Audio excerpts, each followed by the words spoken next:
What is up, fantasy fans? As always, I am Shay from the channel Zachary Shay, and today I'm going to be bringing you another episode of Tropeborn, where I talk about different tropes found within the fantasy genre, why I love them, and give you 10 examples of this trope in one example per series in several series that I really, really love. And the trope today is going to be the Berserker, the barbarian, the character that rages out, hulks out. It is one that is always interesting to see and interesting to explore, and it's fun seeing all these different authors tackle it in drastically different ways. There's a few in aside from literature that I find really captivating, like Kratos from God of War.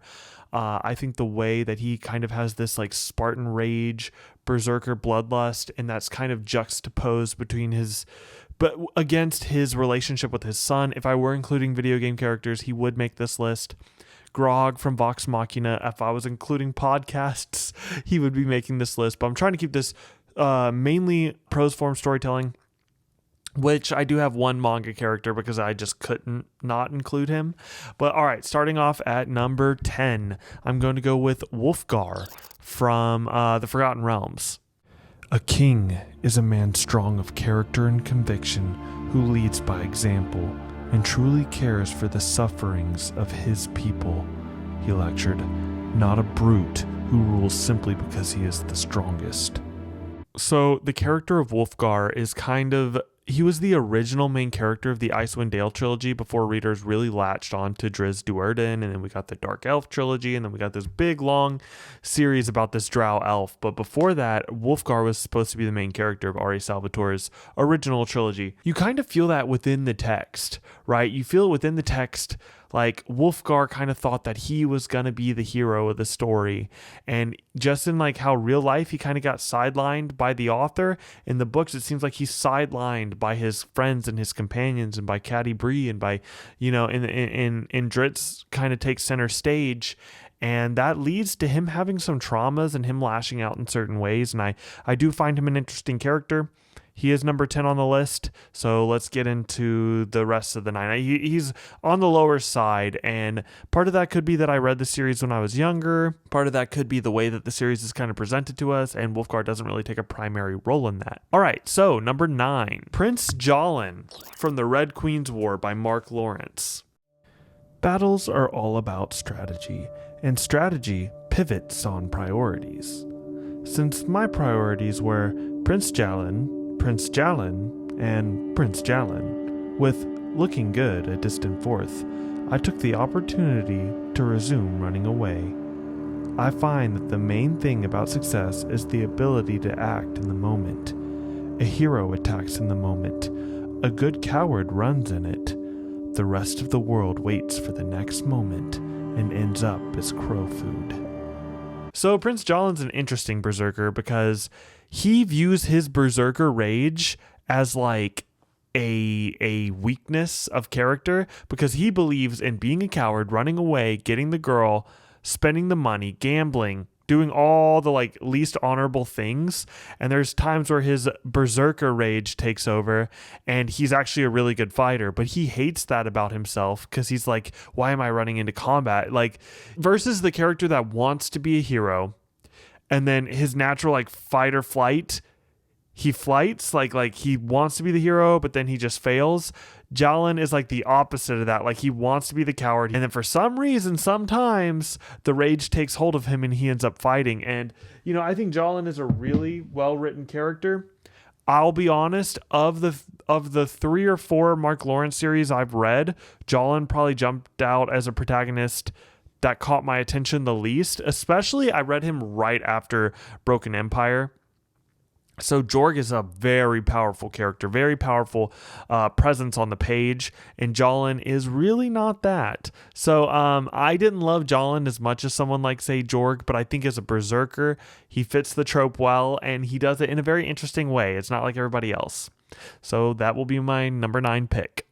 All right, and for my number 8 pick, I'm going to go with a character that is probably my second or third favorite character from this entire series, but he does kind of take a back seat in the last 2 books, almost to the point where it felt like the author was forgetting about him.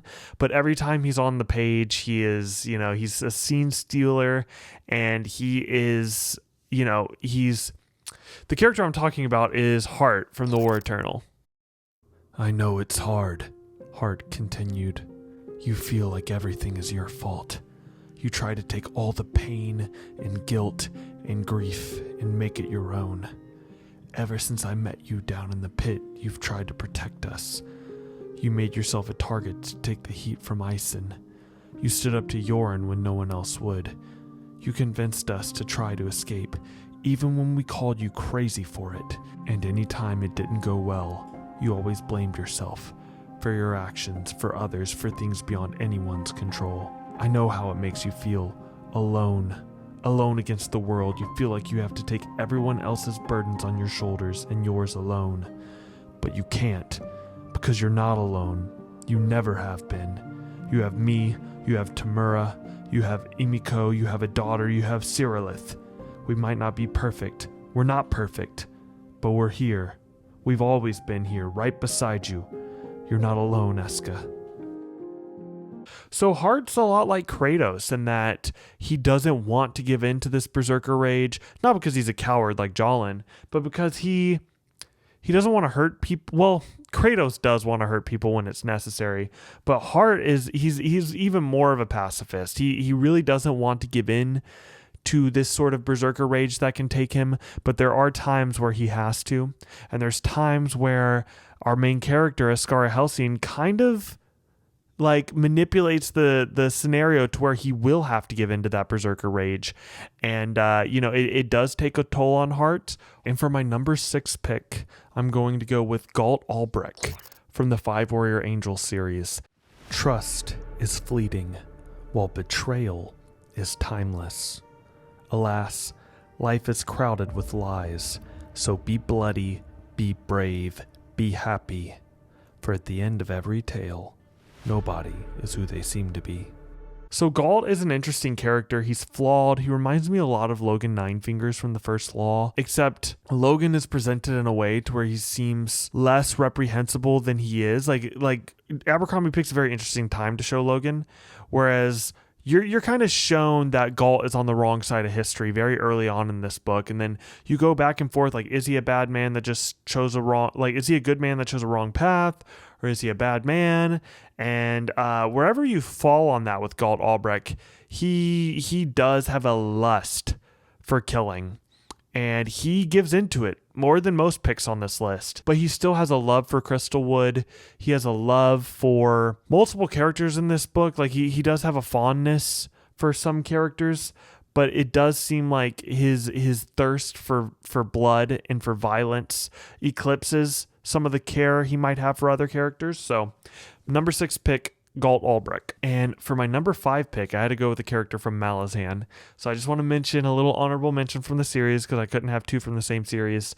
I know a lot of people love him. I'm not as hot on this character as most people are, and I'm talking about Karsa Orlong. I think Karsa Orlong is an exceptionally well-written character. He definitely accomplishes what he needs to do in that series. That being said, he is not a character I enjoy following. So for my number 5 pick for Berserker, I'm going to go with anticipation. I'm going to go with Icarium. My flesh is stone. My blood rages hot as molten iron. I have 1,000 eyes, 1,000 swords, and 1 mind. I have heard the death cry. Was she kin? She said as much when first she touched me. We were upon the ground, far from each other, and yet of a kind. I heard her die, and so I came to mourn her. I came to find her body, her silent tomb, but she dies still. I do not understand. She dies still, and there are strangers, cruel strangers. I knew them once. I know them now. I know, too, that they will not yield. Who am I?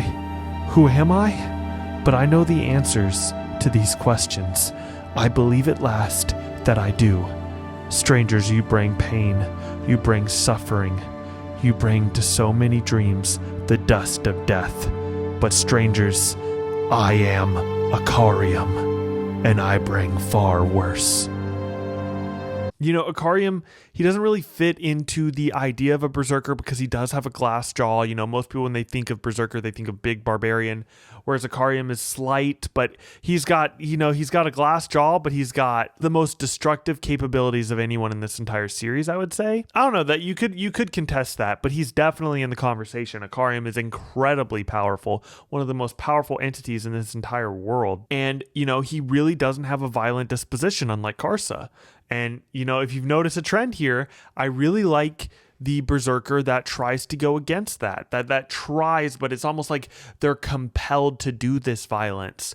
Ikariam is constantly trying to go against that, but there are certain forces in this world that are compelling him to do this violence, and it's like something he can't escape. You have people like Mappo Trell that are trying to stop this, and then you have the guy who uses his spit to comb his hair back, Tarlak Veed, who is like, is that his name? Anyway, he is trying to use this, incredibly destructive force for his own wants and needs, and I think Ikariam just encapsulates the struggle that the berserker can have very, very well. All right, and for my number 4 pick, I'm going to go with Bedecked from the Manifest Illusion series. Rotting heart cut from chest, taste the cold of love's last breath, stealing love but never rest, no escape from living death. In this world, belief defines reality. So if you believe something, you can achieve it. And Bedecked believes that he is sane. And I think there's a line in this book where they say to believe that you are sane in such an insane world is its own brand of insanity. And you question several times, like, is Bedecked the sane one in this series? In my opinion, of our 3 main characters, I think it's Witchtig, Bedecked, and oh my goodness, she's actually my favorite one. Stellan. Witchtig, Bedecked, and Stellan. Stellan's my favorite. Bedecked is a close second, and Witchtig is a close third. They're honestly all the main three characters in this series. I think are all extremely likable, despite being terrible, reprehensible humans. But of those 3, I think Bedecked probably tries the hardest to go against that. They all have goodness in them, buried deep, deep, deep under extremely monstrous exteriors. But to me, Bedecked, he actively tries to be good, and he probably does the least evil out of the 3 of them. It's presented in a way to where you question if Bedecked's the worst of them sometimes, because he holds himself more accountable than the other 2 do.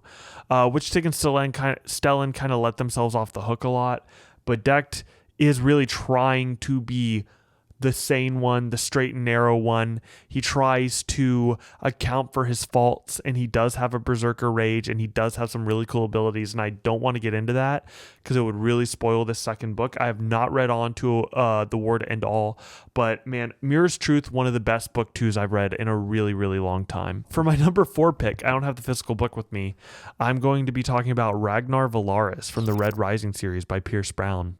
I can be a builder and not just a destroyer.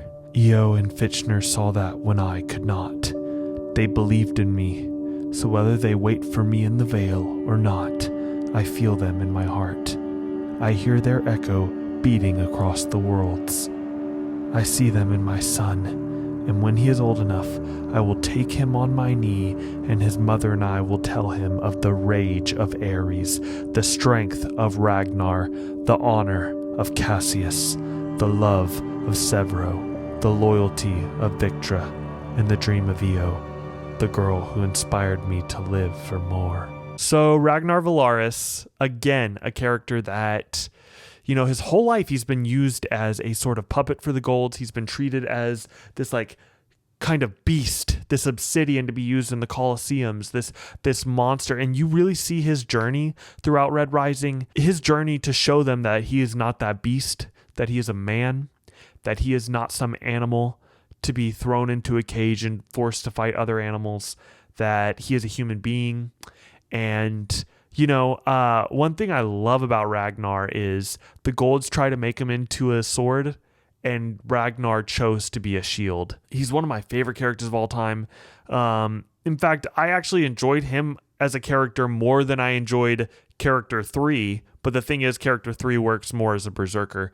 But Ragnar Valaris, he's one of my favorite characters in the Red Rising series. He is a berserker, but he's also he's kind of like a barbarian turned paladin in a way, to simplify things.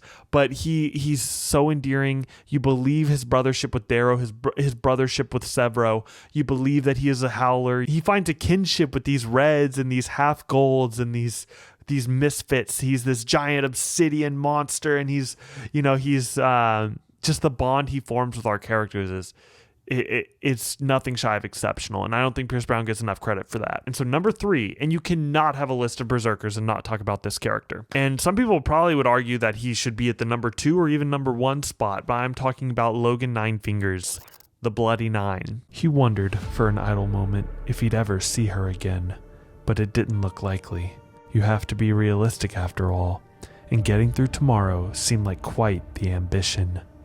Yeah, so you can't have a list of berserkers without Logan Ninefingers. Some people argue over whether or not there's this sort of like schizophrenic insanity that takes over Logan. I read it more as like there is some, the magic in First Law, it reminds me a lot of, I've been reading lately, the Sunder Nation trilogy by Von Roycroft. You question if the magic is real, though First Law, it's a little bit more established, like, okay, magic is real to some extent. Whereas in Sunder Nation, you always question. First Law, it's real, it's just not as prevalent as, say, a George R. R. Martin, And so with that context of magic being real, we have eaters, we have magi, we have gods even, we have the maker. I think that there is some magical essence that consumes Logan Ninefingers, because we see this with other characters, right? In Age of Madness, there's a character that is consumed by a similar thing. Now, you do have the idea of the character who's trying to be good but is forced into violence by violent situations. You do have that, the kind of inheritor of this, but also the antithesis of this with Shivers. But the thing is, Shivers doesn't have that berserker rage. He has the soul of Logan Ninefingers in that he is a man who's done bad things who's trying to be good. He's a lot more successful at it than Logan, but he doesn't have that berserker rage. There is a character in Age of Madness that does have that.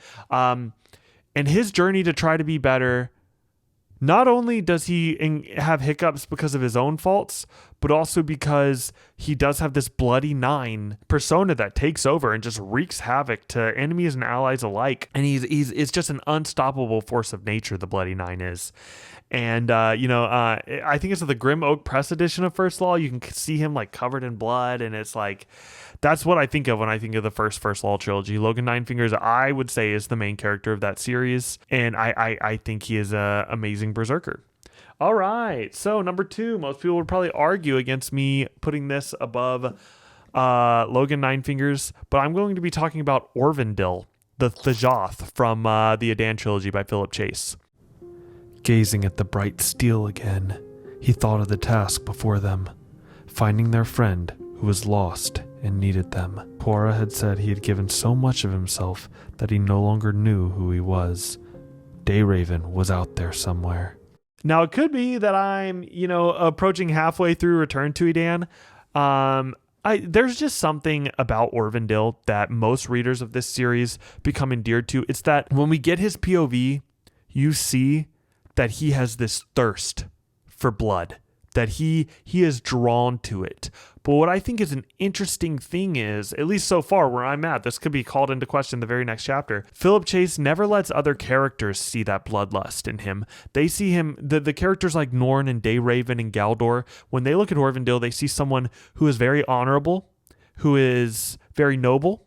And that's because he keeps a tight lid on himself. Like, he does have these proclivities, these urges to do violence, and it's a constant internal struggle with him that you're not always, as the reader, you're not always aware of, because you're not always in his head. But when you do get in his head, you're like, oh yeah, Orvindil does have these these bloodthirsty thoughts, and he does give in to them at times, but he keeps a tighter lid on it than pretty much all the characters I've listed before, aside from maybe Ragnar. And I really love that. It reminds me of, my sister's been playing Baldur's Gate 3, and she's talked to me about the Dark Urge and how it's very fun to play the Dark Urge while trying to be good, trying to go against the Dark Urge. And to me, Orvindil is the literary equivalent of that. He's somebody who has these temptations towards violence and is constantly in conflict with them. And when he does give into violence, when he does do violence, it is a release for him, but he tries to have those moments of release to where his violence can do the most good for his friends. So it's definitely like nuanced. Is violence completely bad?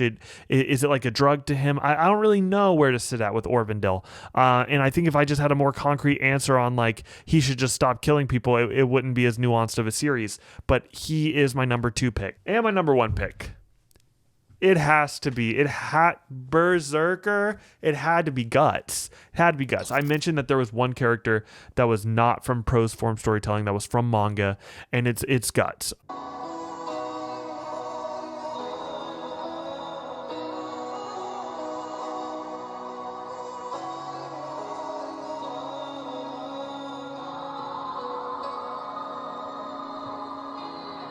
Much like Logan, he's done some dark things in his past. He's done some dark things before, and he's trying to be a better man. He does have a berserker rage that can take him over.